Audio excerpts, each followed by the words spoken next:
Just going to check my sound real quick.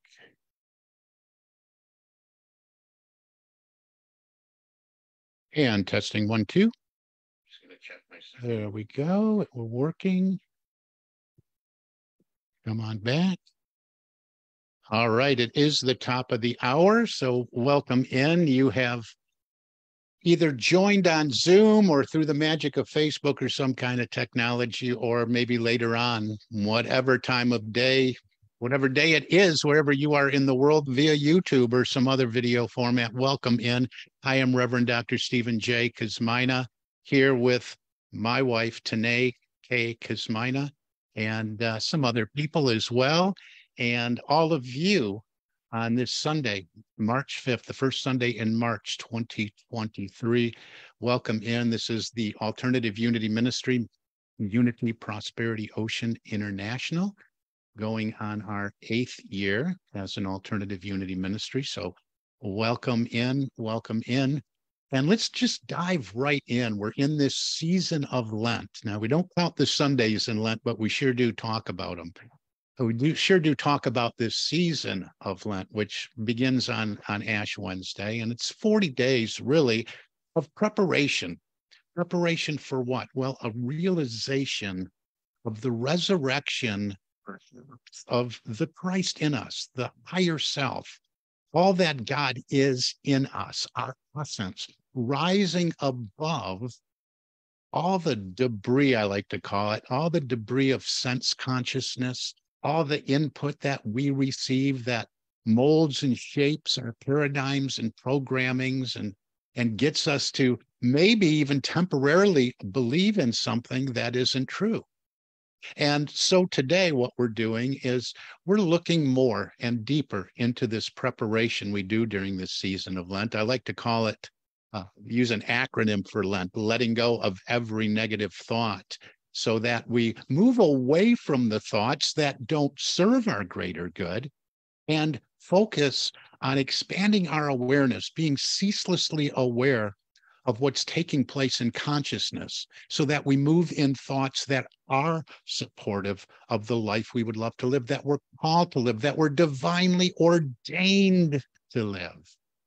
And so last week, we looked at part of our fourth unity principle, which states through prayer and meditation, we align our hearts and minds with God.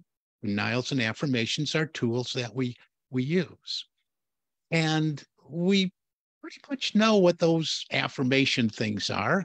We use affirmations all the time. We participate in affirmative prayer in unity in all of New Thought, really, affirming our alignment with truth, affirming our alignment with our essence, which is God, which we call the Christ consciousness or the Christ of our being. But what are those denial things? So we talked about that a little bit, and I shared quite a bit from Lessons in Truth. Denials are really just a sweeping away of those word tracks, those elements in consciousness that are not supportive of that which we wish to experience. Sometimes on the surface level and from that input from sense consciousness, we buy into some of these things.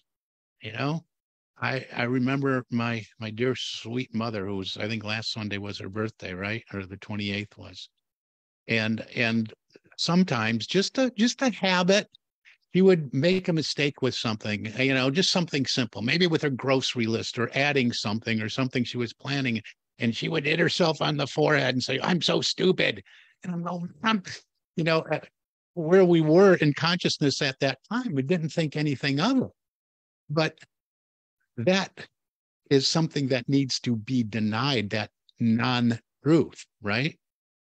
But to make matters worse, she would pound it in and bring a physical act into play while she's making that statement of something that wasn't true. She didn't do this a lot. It was once in a while, but that's just an example.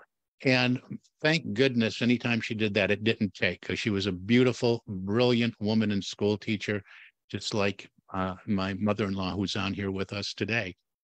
So we want to pay attention. We want to expand our awareness and think about these denials. There's certain times we use denials, or there's certain personalities where denials maybe will have a stronger effect in our experience.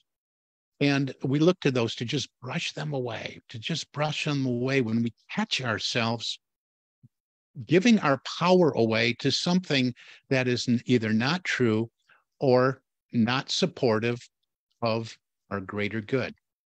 So we took a look at these last week, and we look to some of these things, but I just love the synchronicity lately. Before we dive in a little bit further, I'm going to turn it over to Tanae, because she's going to share the daily word today. And I bring her in at the beginning of the talk because when I do my morning inspiration 7 days a week, and I look at all the different pieces that I pull from and decide what I do want to share in those morning inspiration pieces, then I start considering my talk for later in the week.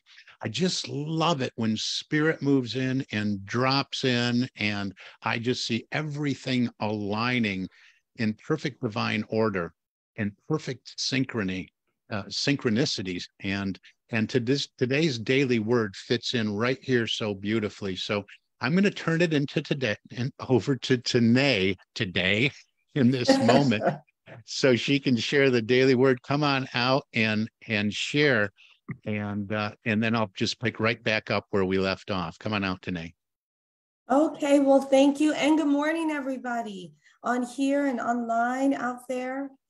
Today is Sunday, March 5th, 2023, and today's daily word is dominion. Affirm, I claim dominion and direct the course of my life. While I may not be able to control what happens in my life, I am always free to determine how I will respond. Through my divine faculty of dominion, I decide what to think, what to say, and how to act.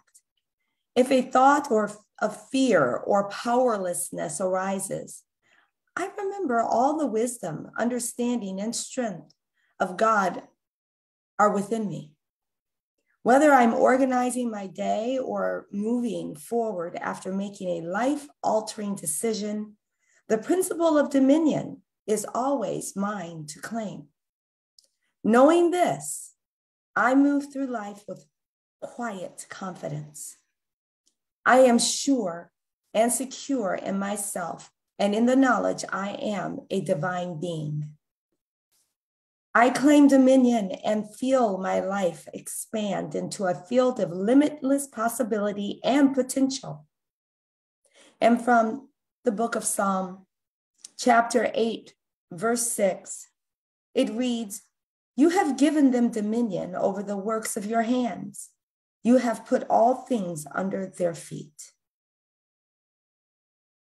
May the Lord add a blessing to the hearers and readers of this word for the edification of their minds and the elevation of their souls. Amen. Thank you. Thank you. And thanks for adding that at the end. That's synchronicity, because I needed a few more seconds and you just threw it in there. There it is. Dominion, though. Dominion. We've been given dominion over all things. And when it comes to this positive path for spiritual living and what we want to make manifest from the invisible world of non-form, from that spiritual substance into visible world of form, we have to realize we have this dominion. We have the power to mold and shape this invisible spiritual substance. And we've witnessed it happening in a grand way this week in our lives. And we hope that you move into this too, if you haven't already, and use these spiritual tools to make your life all that you want it to be. So remember, spiritual denial is not the same as the psychological term, right, that I shared about last week. I mean, refusing to face reality, being in denial. We're not talking about that. We're never suggesting denying the facts or glossing over feelings.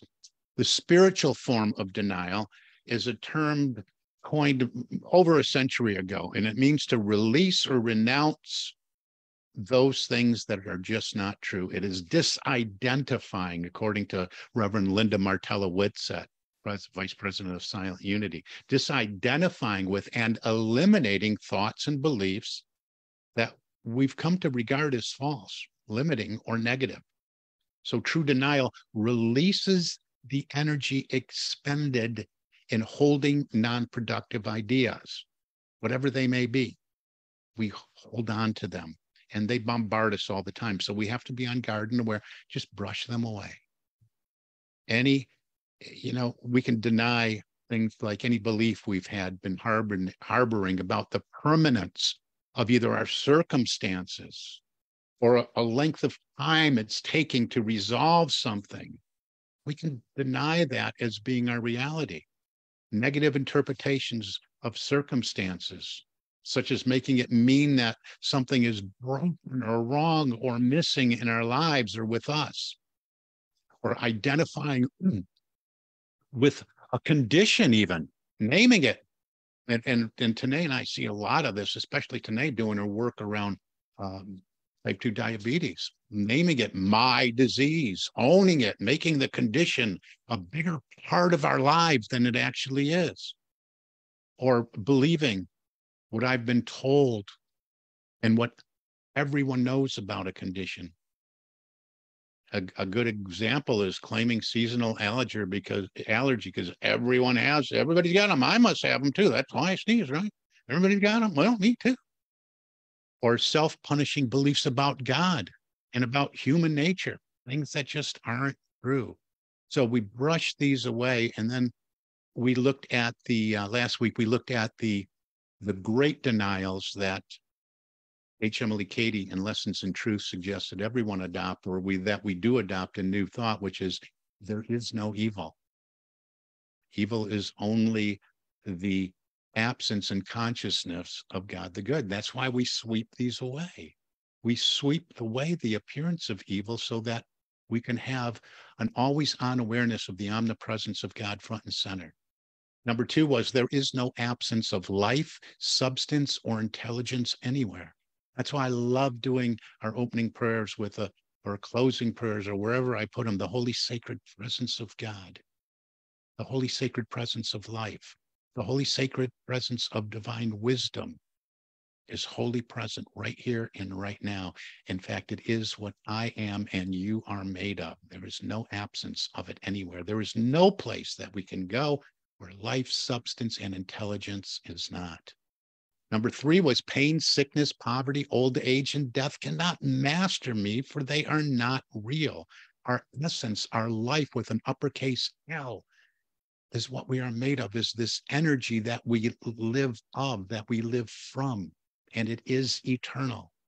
Number 4, there is nothing in all the universe for me to fear, for greater is God, the presence of God, the essence of God we are, that is within us, than anything that is in the world. So those are the 4 great denials. So then we move into affirmations, and that's what we are looking at today to wrap up this 2-part series, so to speak, but we're going to be sprinkling these in throughout the Lenten season. We want to look at making effective affirmations, and I want to share some things that's in this beautiful, I hope you got it. Maybe you didn't, you can still get it. This little Lenten booklet, Unity Headquarters puts out, part of their mission is to get the word out through publishing. And they put out these great little booklets, and we're going to get into this in just a minute. And you can still get this, and I'll show you how to get it here, 40 Days of Letting Go. And you can get it for free. Of course, they would love a love offering, but it's not a requirement. And I'll put a link, and I have one on the page, on the Facebook page, but I can put the link in the chat. Maybe Tanae can find it, put it in the chat for you. But we'll look at that in a minute, because I just want to read some things we need to let go of and see where you feel energetically when I bring these up. So let's talk about the affirmations. We know what they are. We pray affirmatively. Those who are on here with most of you anyway, do this work where we deliberately design through discerning what it is that would satisfy any longing and discontent that we may have felt in our lives. And we design that by creating the image using our spiritual power of imagination, creating the life we would love to live on the canvas of our mind. And we take that life, everything about the self-image and the life we would love to live and what we want to actually be, because it's all about be, do, and have. And we will be directed to do by the power of our subconscious mind. We will have whatever it is when we focus on what we're being. And on this positive path for spiritual living, when we blend spirituality with the law of life, we know that we have to be this holy, sacred presence of God that we have been created to be. The image and likeness of all that is good, the image and likeness of this divine energy. So when we move to affirmations, we're affirming that good. We've already created it. Now we're going to talk about spiritual affirmations today, but whatever it is you want to experience, let's look at spiritual affirmations, and we will, because just as there's 4 sweeping denials, there's 4 affirmations of truth, spiritual truth, we want to really adopt and make a part of our life, make a real anchor in our lives. So affirmations can be about anything, and an effective affirmations is not just wishful or magical thinking. And this is important. It's not just about a prediction, because it's a truth if we've created the image in our mind of how we want things to turn out. But a true spiritual effective affirmation is a statement of what is true right here and right now, whether it's in consciousness or wherever we are creating this. But there's some underlying foundations of spiritual truth that, whether it's something we created or not, it's the spiritual truths of what just is. And I call these absolute truth, not is, right? Absolute truth, absolute. There's no 2 ways about it. No, however we approach it, God is omnipresence. So affirmations remind us the spiritual principles behind life events, like the sun always shining behind the clouds. So we have to get these right before we move on to molding and shaping this spiritual substance, because we have to have a foundation for the life we want to live, right? And everything has its foundation in the essence of what we are, and claiming and aligning with it, because God is our good. God is our unfailing and all-providing good all the time. Our unfailing and all-providing supply is found in this consciousness of knowing that God is our abundant supply. So let's look at some of these spiritual truths, these 4 great affirmations of truth.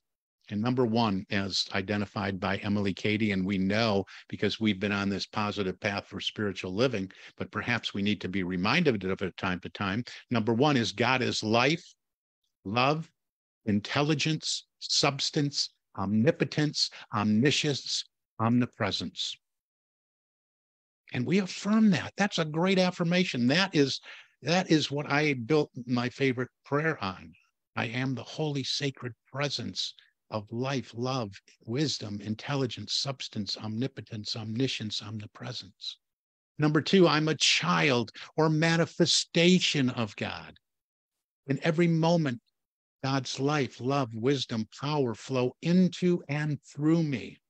I am one with God, and I am governed by God's divine law.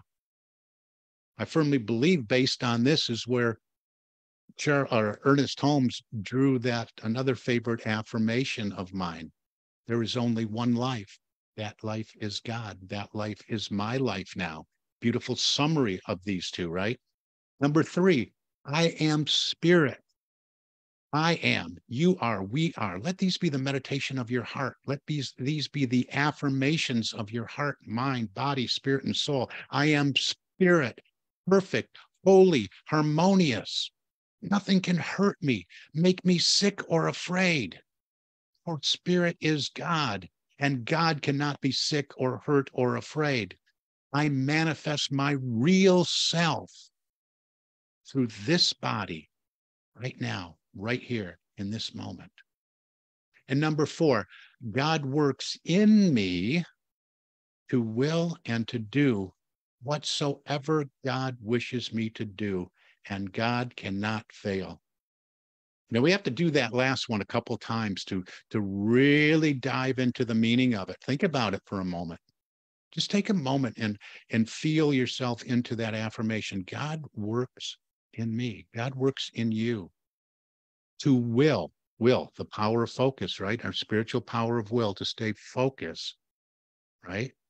God works in me to will and do whatsoever the will of God, because it can't be separate. God wishes me to do. And God cannot fail. So if I'm coming from, as it says in Philippians 4:13, I can do all things through Christ, which strengthens me, right? That Christ is God in me, in alignment with this fourth affirmation here. I can do all things. God cannot fail. The Christ of God I am cannot fail. And sometimes we forget this piece, right? We forget this will part. God's will for our greater good. We talk all about let our light shine. Let my light shine. This little light of mine, let it shine. We look to the scripture where Jesus tells us a city on a hill cannot be hid. We're told, do not put a light. People don't put a light and light a candle and put it under a bushel basket. No, they put it out where everyone is to see it. What is your light to shine? We have some people here that are incredible examples of this in this spiritual community we have here at Unity Prosperity Ocean. And this goes out to all of you, that you have a light to shine. So pay attention to that longing and discontent and know that you are to take a step in that direction.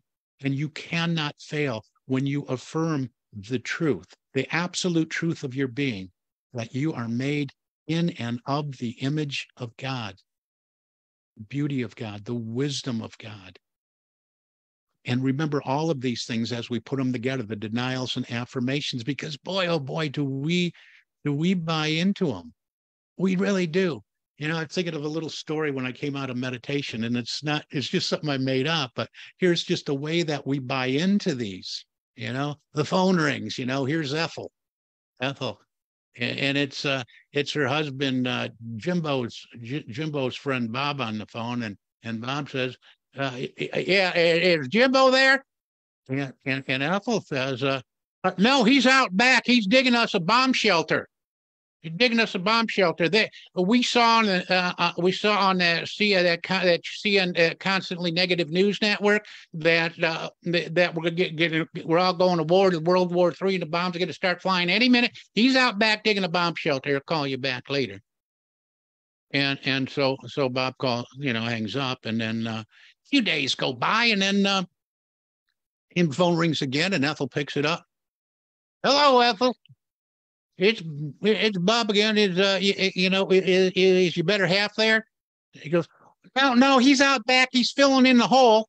He's filling in the hole that he dug from there because he saw this guy on YouTube, and he heard something on the radio that says, no, we're not going to war. Nothing's going to happen. And we just gotta just think about peace, and everything's going to be all right. She's out back filling in the hole.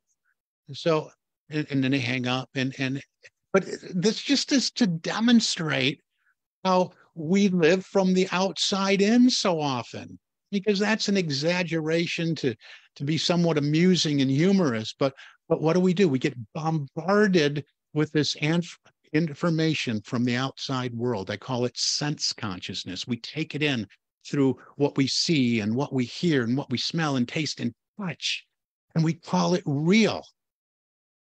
And it most likely isn't real. It's not real with an uppercase R. Absolute reality is that which is of God. So remember this, move into this conscious awareness. We talk so much about paradigms and habits and programming coming from the outside world. And this preparation, or whether you're in one of the programs with Tanae and I, we do some deep work to look at paradigms and programming. What are they? What are those that are under the surface that actually are in control subconsciously for the actions and the behaviors that we do day in and day out. But what are some of the surface behaviors, some of the surface things that we engage in? Maybe some of us, maybe all of these things, maybe a few of them. But just a few things to share with you, not from a place of judgment, just for you to consider in your own life. Because I like to encourage you as we wrap up today to think in terms of bandwidth.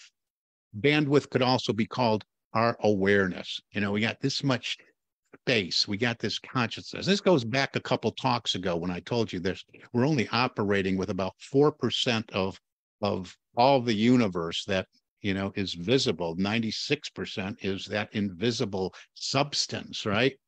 So we have to really look at what's taking up this bandwidth, what's taking up where we're operating and what we're operating in.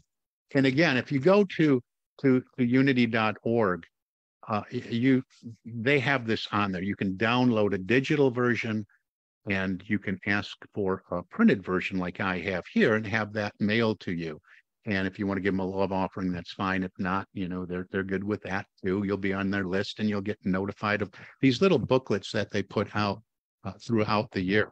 And they're tremendous. My microphone wants to move here. Hold on. There we go. And so the first 10, and this is a Lenten booklet, started Ash Wednesday. And I'm going to talk about this just for a minute. And this is about the first 10 days are about releasing and letting go. That's what we do in Lent. But here are some of those surface things that I talked about that you might just want to, as I read through these, kind of gauge where you're at and ask yourself, am I participating in that? Because it's taking up bandwidth. We want that bandwidth to be a ceaseless focus. Remember, our thoughts are prayers, right? So we're either praying like Jimbo in the backyard digging the bomb shelter, or using our bandwidth to affirm our greater good, to affirm the always present power, wisdom of God. So what do we want to use our bandwidth? This is obvious, but what do we do here? What about letting go of anger? Letting go of anger, anxiety, apathy. I really don't care. Bitterness. These things. This booklet is great. I love that. I don't always align with everything that comes out, but boy, I'm really aligning with all of Unity lately. Anger, anxiety, apathy, bitterness. Just notice when I say those words, is there anything in there that is taking up that bandwidth? Are you always angry about something, or that which you're angry about is your attention going there? Because if our energy is flowing there, remember, we are told in the Bible, in Scripture, let your eye be singular, right? Let your eye be singular. Jesus says, let your answer be yes or no. Are you going to let this go? Are you going to let the anger go so you have more time to focus on that light that you are? So we look at anger, letting go of anger, anxiety, apathy, bitterness. How about blame? There's a few of these that really came up for me that I know where my work needs to be done. Letting go of blame, busyness, chaos, competitiveness, complaining. That's a big one for a lot of people, isn't it? Criticism, blame. We're always blaming. This is commonplace in society. We see it out. All you have to do is turn on the TV. Turn on the TV or the radio. We're trying to get to the bottom of this. Who did that? Who let that? Who let the cat out of the bag? We got to have a subcommittee doing the investigation of this whole process. Who did that? Where did that virus come from? We got to find somebody to blame, right? And we do that in our personal lives. How about letting go of blame and taking personal responsibility for what we're calling into our experience? What about busyness? Sometimes we're just so busy that I can't. I'm really busy. What's that busyness all about? Can we let go of some of that busyness to free up some of that bandwidth? What about the chaos? Order is heaven's first law. We have to put everything in order, in thought, in word, in action, in right order.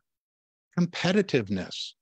We don't have to compete with anyone. We're all on the same page. We're all one here. What about being just a better version of ourselves every day without criticizing. That's the next one, letting go of criticism, because sometimes we're our own worst critics. We're always beating ourselves up for what we did or we didn't do, or like my mom sometimes. I am.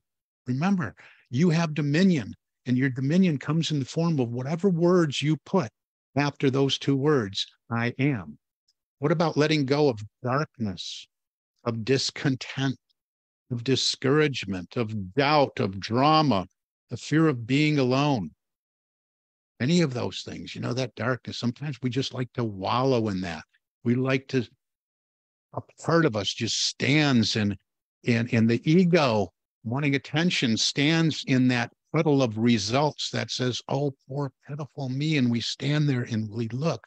Or is it more powerful to move into affirmative prayer, affirming our good and all that we want to be, do, and have it, need to, or want to move into our field of experience, knowing that we cannot fail with God as our source? Drama, doubt. When this happened, what if it doesn't happen? We need this good to move in. We have a wonderful experience. I can't share the details here. It's personal to us, of just tremendous good moving into somebody's life that we love very, very much. And in the beginning, we knew that God was the answer, and Spirit moved in miraculous ways to support this individual and move in not just what was needed, but so much more. And you know who you are. You know who I'm speaking about. And then finally, letting go of fear of change. We're going through a lot of change in our lives here, Tanae and I. Some of you are too, and it's all good. We're about fear of illness. Are we holding that? We know from around the world in stories, and the late, great Wayne Dyer, a mentor, colleague, teacher, shared of stories of tribes around the world would play these rituals and these games. Like, remember Spin the Bottle? There was this tribe that would play Spin the Stick, and people believed if the stick pointed to you, you were going to be the last one in the tribe to drop. And people believed in that so much that they would participate in this, and it would actually happen in within moments of the stick pointing their way. So we have to not give our energy to that fear of illness. It's not even real. What about fear of lack? There's just not enough. I did a talk several months ago on the not enough syndrome, right? Indecision. Not deciding is letting the universe decide by default. And that decision by default will always really come from the sum total of all your thoughts held in consciousness as part of your programming that maybe you haven't cleared out yet. So make a decision. Let your answer be yes or no. Insecurity, letting go of insecurity and judgment. And then start to process denying the power of any of these things that you notice and cringe a little bit. Ooh, I'm in that one. I hope he doesn't call on me. No, this is work that we all do. We give ourselves a break, but we notice that we got this bandwidth that we're working with day in and day out. And we don't want this in here. We don't want this in here. We want to give all this bandwidth to the glory and the power and the energy and the omnipresence and the omniscience and the omnipotence of God, letting do what God does in, as, and through us. And this is the way we are preparing ourselves through the season of Lent to experience that glorious Easter Sunday and the resurrection of the Christ in us, rising above all that which is not true, denying its power over us, and claiming one presence and one power as our reality, God the good. That's it. God bless you for today. I went a little bit over, but I get excited about this. I just want to affirm for all of you, I love you and I bless you and I behold the Christ in you. And I affirm that the holy, sacred presence of God is wholly present as love, life, wisdom, intelligence, and understanding and power in each and every one of you. I wish for you a beautiful week. I'm going to bring it off of social media right now, and then we can share. You know what's important? Because I I didn't record this one today, so thank goodness it's on Facebook. So I won't.